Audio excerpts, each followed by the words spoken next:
Students, welcome to Dikshita technical classes.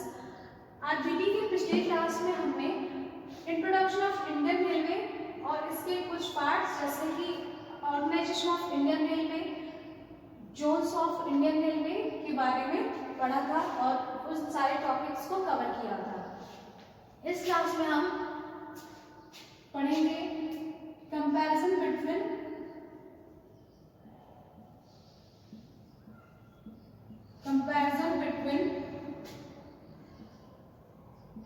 Rail transport and road transport.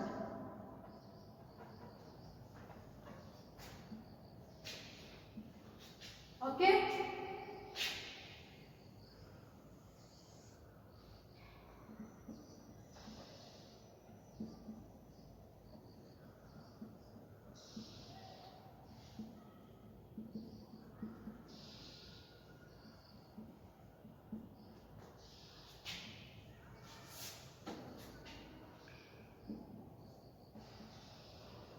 Types of comparison, किस आधार पर हम उस पर कंपैरिजन करेंगे।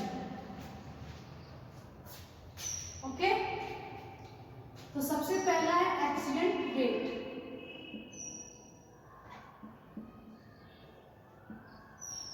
दुर्घटना की दर। एक्सीडेंट रेट यानी कि दुर्घटना की दर, यानी कि अगर हम बात करें रेल ट्रांसपोर्ट में दुर्घटना होने की, तो रेल ट्रांसपोर्ट में दुर्घटना होने के चांसेस क्या है? काफी कम है, वेरी लेस। और रोड ट्रांसपोर्ट में दुर्घटना होने के चांसेस क्या है? हाई है। मतलब इसमें दुर्घटना होने की संभावना क्या है? बहुत ज्यादा है। इसमें दुर्घटना होने की संभावना क्या है? बहुत कम है। Next, transportation cost.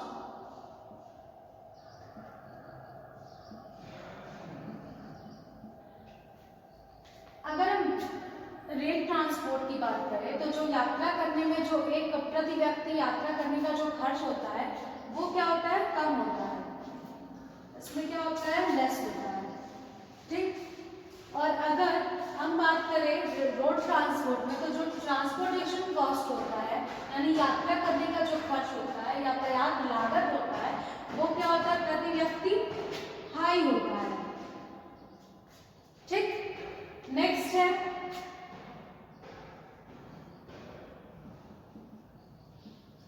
Width of formation.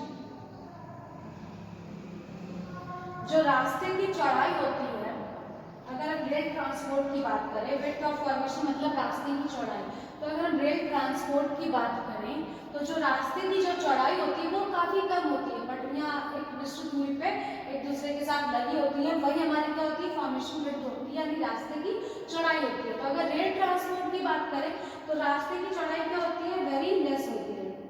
और अगर रोड ट्रांसपोर्ट की बात करें तो सड़कें क्या होती है? बहुत वाइड होती है, बहुत चौड़ी चौड़ी सड़कें होती हैं।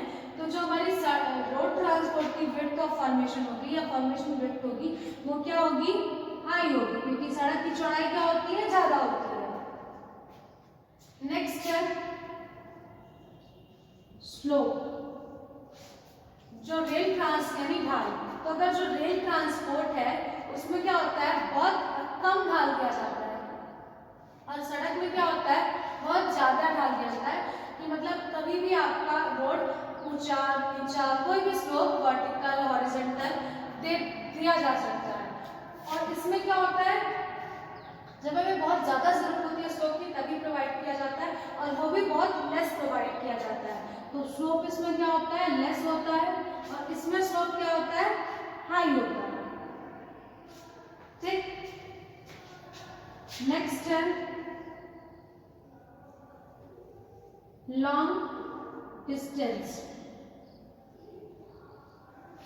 अगर हमें लंबी दूरी के लिए यात्रा करनी है, अगर हमें बहुत लंबी दूरी के लिए यात्रा करनी है तो उसके लिए कौन सा ट्रांसपोर्टेशन उत्तम होगा या बेस्ट होगा? तो अगर हमें लंबी दूरी की यात्रा करनी है तो हम रेल ट्रांसपोर्ट ही उसके लिए बेस्ट होगा। क्यों बेस्ट होगा? उसमें हम क्या कर सकते हैं? एक मतलब ट्रांसपोर्टेशन के ड्यूरिंग ट्रांसपोर्टेशन मतलब ट्रांसपोर्टेशन के दौरान ही हम मूव कर सकते हैं अपनी बॉडी या जो भी है उसमें हम मूविंग कर सकते हैं, और क्या होता है, ये उत्तम होता है, बेस्ट होता है रेल ट्रांसपोर्ट लॉन्ग डिस्टेंस के लिए। और रोड ट्रांसपोर्टेशन के लिए क्या होता है, बैड होता है, मतलब उत्तम नहीं होता है रोड ट्रांसपोर्ट के लिए लॉन्ग डिस्टेंस का ट्रेवल करना। ठीक, नेक्स्ट हम आ जाते हैं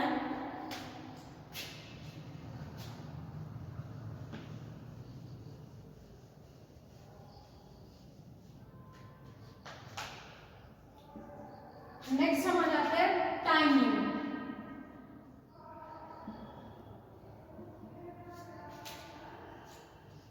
जो रेल ट्रांसपोर्ट होता है वो एक निश्चित समय पे ही अपने जो भी अपना डेस्टिनेशन होता है वहां के लिए निकलता है।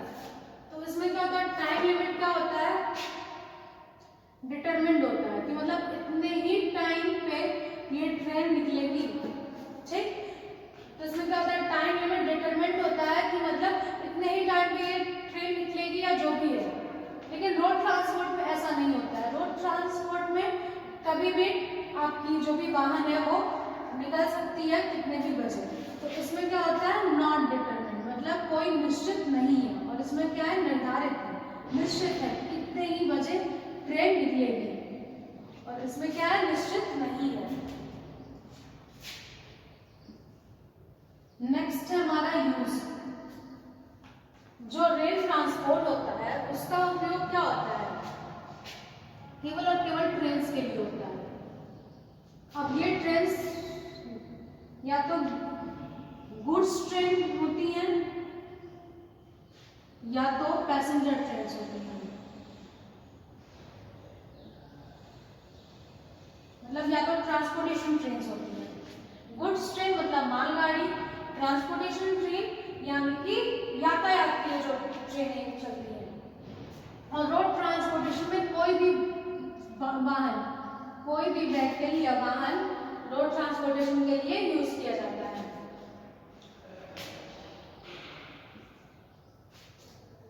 नेक्स्ट है लोड कैरिंग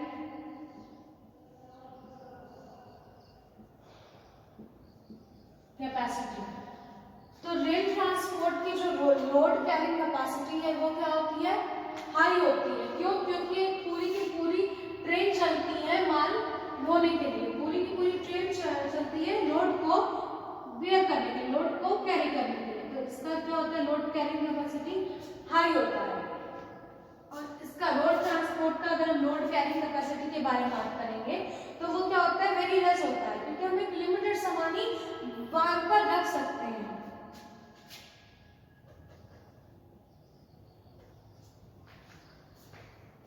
नेक्स्ट है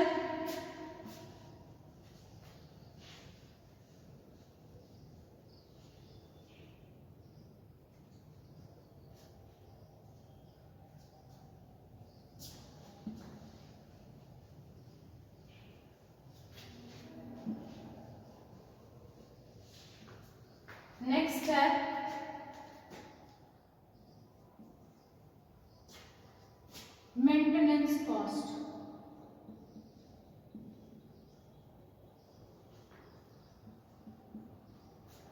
मेंटेनेंस कॉस्ट क्या है कि मेंटेनेंस कॉस्ट मतलब जो भी मरम्मत के लिए जो खर्च होता है उसको हम क्या कहते हैं, मेंटेनेंस कॉस्ट। तो रेल ट्रांसपोर्ट में क्या होता है, कोई भी ट्रेन अपने किसी भी निकली हुई है उसके बाद वो जब रिटर्न होती है तो उसका क्या होता है, हर बार मरम्मत होता है कि अगली बार दुर्घटना होने की जो संभावना है वो खत्म हो जाए या कम हो जाए। इसलिए उसका क्या होता है, हर यात्रा के लिए उसका एक एक बार क्या होता है, मरम्मत होता है। यानी कि इसका जो मेंटेनेंस कॉस्ट होता है वो क्या होता है, वेरी हाई होता है, क्योंकि हर बार जब भी वो यात्रा के लिए निकलेगा तब उसका एक बार क्या होगा, मरम्मत होगा कि या जो भी दुर्घटना की संभावना है वो क्या हो जाए, कम हो जाए। रोड ट्रांसपोर्ट में ऐसा नहीं होता है। रोड ट्रांसपोर्ट में एक निश्चित समय पे ही क्या होता है, इसका मेंटेनेंस किया जाता है। तो इसका मेंटेनेंस कॉस्ट क्या होता है, कम होता है। नेक्स्ट है हिली एरियाज। जो रेल ट्रांसपोर्ट है वो हिली एरियाज के लिए क्या है, उत्तम नहीं है, क्योंकि हिली एरियाज में पहाड़ी क्षेत्रों में रेलवे लाइन बिछाना बहुत मुश्किल होता है, इसलिए इसके लिए क्या है, ये उत्तम नहीं है, नॉट इफेक्टिव और बैड, नॉट इफेक्टिव। लेकिन रोड ट्रांसपोर्ट क्या है, हर जगह क्या है, इफेक्टिव है। ओके, अब चलते हैं नेक्स्ट टॉपिक पे।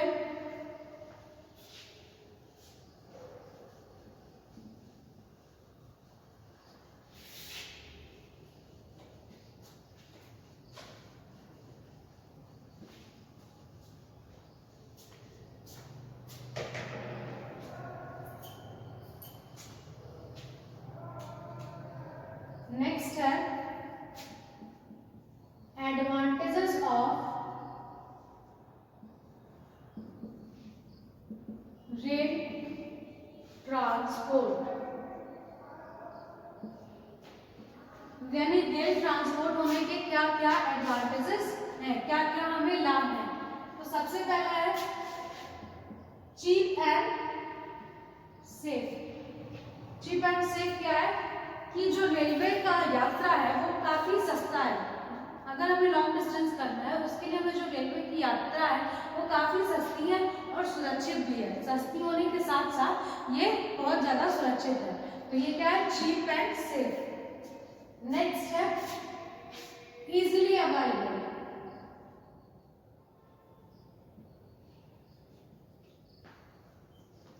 इजीली अवेलेबल मतलब आपको रेलवे की जो भी सुविधा है, रेलवे से यातायात करना बहुत आसानी से उपलब्ध हो जाता है, क्योंकि हर नगर में अब तो रेलवे लाइन बिछा दी गई है, तो ये क्या है, बहुत इजीली अवेलेबल है हर जगह पे। नेक्स्ट है फॉर गुड्स हॉलिंग। गुड्स हॉलिंग मतलब माल ढोने के लिए, तो माल ढोने के लिए रेलवे ट्रांसपोर्ट बहुत ही लाभकारी है, बहुत ही उपयोगी है, क्योंकि पूरी की पूरी एक मालगाड़ी चलती है केवल और केवल माल ढोने के लिए। तो माल ढोने के लिए रेलवे ट्रांसपोर्ट बहुत ही लाभकारी है, इसलिए इसका यूज किया जाता है। Next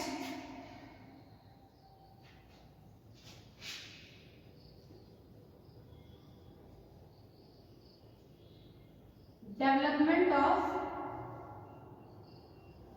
city.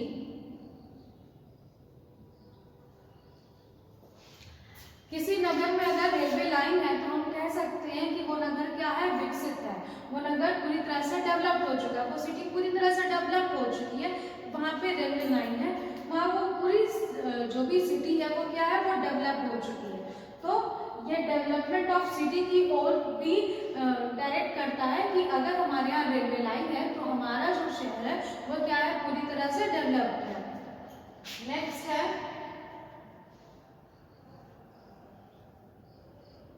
Source of employment.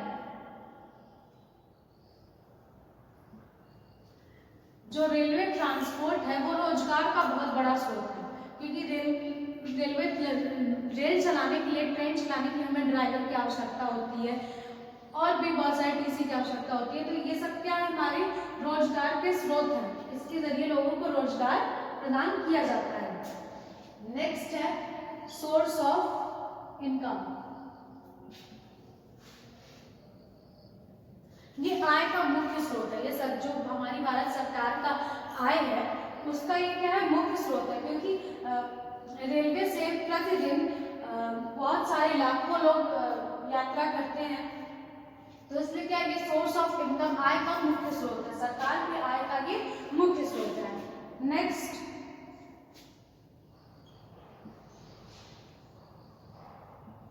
Less traffic. हमारी इतनी सारी पैसेंजर ट्रेन चल चुकी हैं कि जो यात्री अपने काम के लिए सुबह ट्रेन पकड़ते हैं और शाम को आ जाते हैं, वो अब सुबह निकलते हैं और शाम को आ जाते हैं, वो ट्रेन पे ही पूरी तरह से डिपेंड हो गए हैं। तो अब क्या होता है कि सड़क पे जो उनके कारण, उनके व्हीकल या उनके कारण जो भी ट्रैफिक होता था, ट्रैफिक की संभावना क्या हो जाती है, कम हो जाती है, तो उस एरिया में क्या हो जाता है, लेस ट्रैफिक हो जाता है। तो ये हमारे क्या है, एडवांटेजेस है। अब हम नेक्स्ट टॉपिक आते हैं।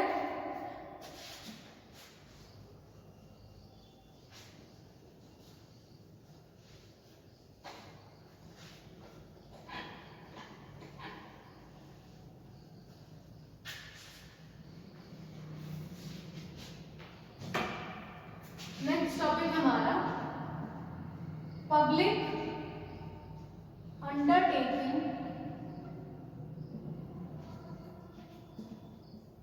इंडियन मिनिस्ट्री रेलवे, यानी कि इंडियन मिनिस्ट्री रेलवे, रेल मंत्रालय द्वारा जो प्राइवेट रेलवे फर्म है उनको क्या किया गया है, सपोर्ट दिया गया है, मतलब उनको एक तरह से गवर्नमेंट सपोर्ट दिया गया है और वो पब्लिक अंडरटेकिंग उसमें फॉर्म में आती है। इसमें क्या पहला है,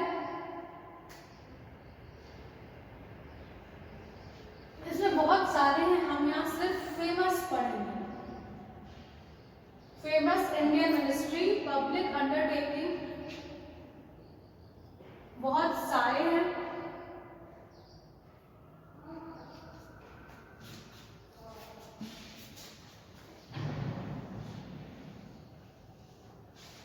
चलते हैं नेक्स्ट टॉपिक पे। नेक्स्ट टॉपिक है पब्लिक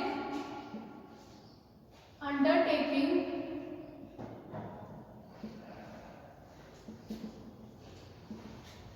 इंडियन मिनिस्ट्री रेलवे।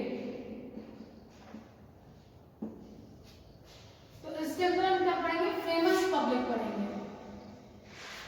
ठीक, क्या इसके अंदर क्या जो रेल मंत्रालय, भारत सरकार की जो रेल मंत्रालय है वो कुछ प्राइवेट फर्म्स को सपोर्ट देती है। तो जो फेमस प्राइवेट फर्म्स हैं हम उसके बारे में उनके नाम जानेंगे। ठीक, तो इसमें पहला है RITES limited, rail India technical and economic service. ठीक, नेक्स्ट है IRCON international limited, Indian railway construction international limited. Next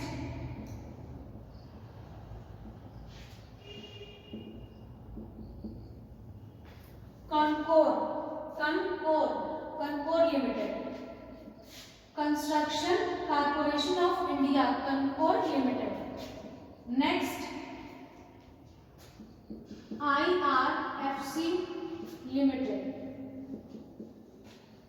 Indian railway finance corporation limited. Next IRCTC limited, Indian railway catering and tourism corporation limited. Next KRCL, Konkan railway corporation limited, KRCL। तो अब हमारा क्या है, introduction of Indian railway chapter completely खत्म हो गया है।